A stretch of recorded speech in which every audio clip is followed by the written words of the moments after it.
So why are rhythmic movements so effective? It's because they actually imitate the baby's earliest wiggling, woggling movements. They're done very gently and passively, so that the parent can actually be doing all of those movements with the child. And the movements are gentle. They need to be done in a way that is rhythmical, that is effective, and done exactly.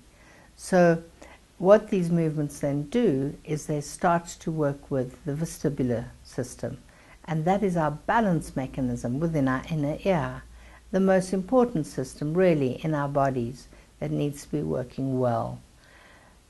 The next series of movements are then the active movements, and these active movements help us to be able to separate the top and bottom of our bodies, because so often we get so stressed, and children do as well, that then they're moving almost like planks.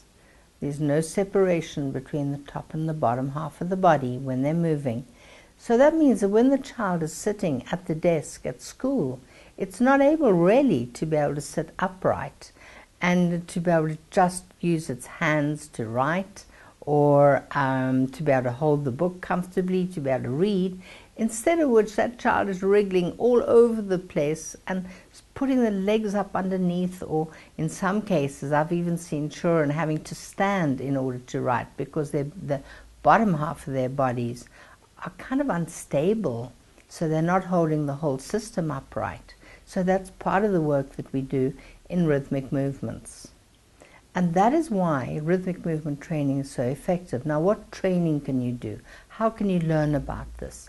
Well, there's a one-day program which is geared for parents, for preschool teachers, for kindergarten teachers, and that one-day course covers the fundamentals of what rhythmic movement is about. To look for that, have a look at that on the website. It'll tell you exactly when the training dates are, what the prices are, and how you can enroll. The second level of training is a 2-day course, and this is called Rhythmic Movements and School Readiness.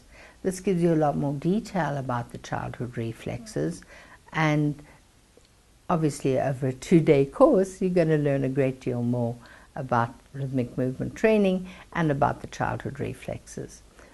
The third level is that of learning in depth, and this consists of level 1, 2, and 3.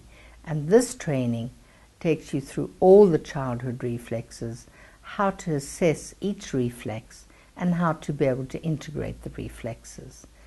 This is a program that even without real prior knowledge, you can come in at level 1 and start learning in depth about how the brain actually functions and how the interconnection within the brain whole system, and where reflexes and their part plays within the whole developmental process of the brain.